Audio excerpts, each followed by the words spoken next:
Have you ever wondered why sitting alone in your room can sometimes feel more real than being surrounded by people?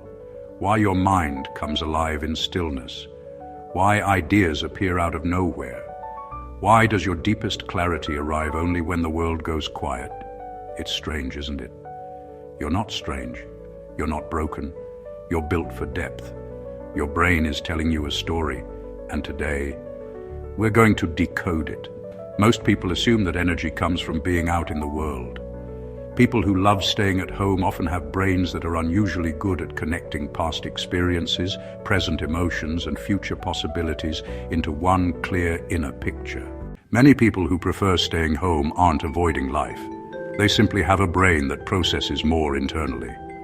Psychologists call this high integrative self-processing, meaning they think deeply, feel deeply, and need space to recharge from that depth.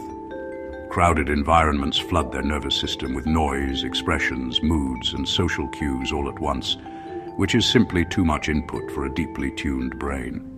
So, they don't chase noise or busy environments, not because they're afraid of them, but because something different fuels them: solitude.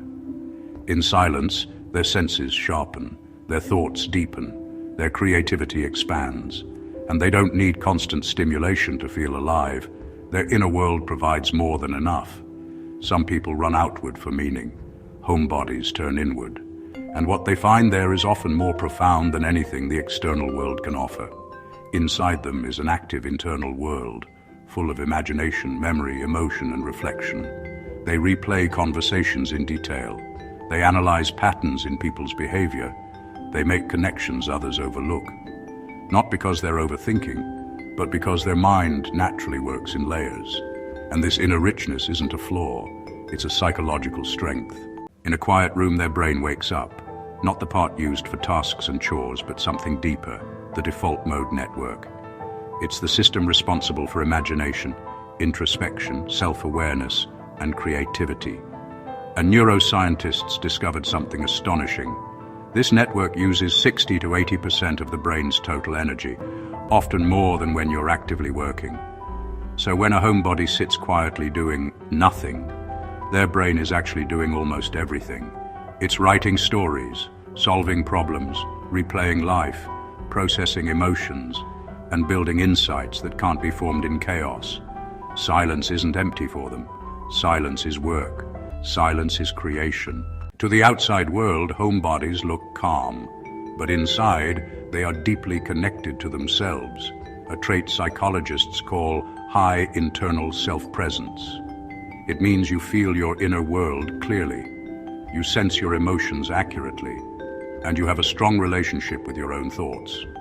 For people with this trait, home becomes more than a place.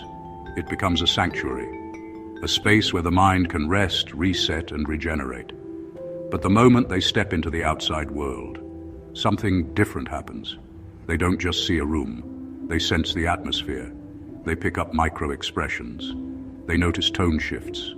They absorb emotional energy from others. And this constant processing takes a quiet toll. By the time they come home, it's not just tiredness.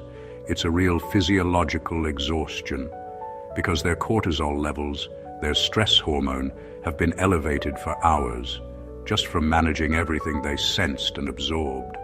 This isn't imagination. It's measurable biology, and home is the only place where their nervous system truly relaxes. Yet society often mislabels them. People call them antisocial, distant, or incomplete, as if loving home means lacking something. But history tells a very different story. Emily Dickinson, who rarely left her home, wrote poetry powerful enough to travel centuries. Nikola Tesla visualized entire inventions in his mind before ever building them. Virginia Woolf transformed her inner world into stories that helped millions feel understood.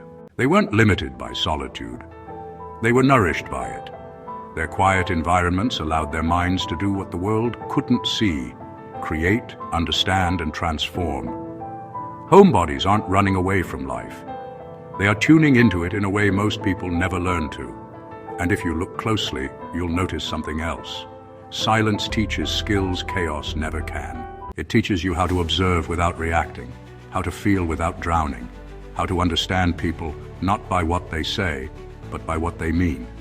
It teaches resilience that doesn't shout for attention, and strength that doesn't need to be seen. This is the psychology of people who love staying at home. They aren't incomplete. They're deep. They aren't avoiding the world. They're experiencing it intensely, quietly, and meaningfully. Home is the space where their nervous system finds stability, where their thoughts align, and where their true personality finally has room to exist without interruption. So if you're someone who feels most yourself in your own space, if you feel your mind opening the moment the door closes behind you, if the world feels too loud, too fast, or too draining, there is nothing wrong with you. You're wired for depth. You're wired for clarity. You're wired to feel life from the inside out. And if staying home is how you access that depth, then the question isn't, what's wrong with me?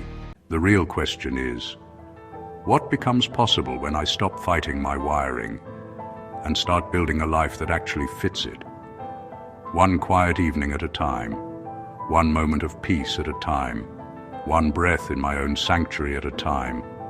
If this resonated with you, if you finally understood a part of yourself people have misunderstood your whole life, subscribe for more psychology and neuroscience that honors the way your mind truly works.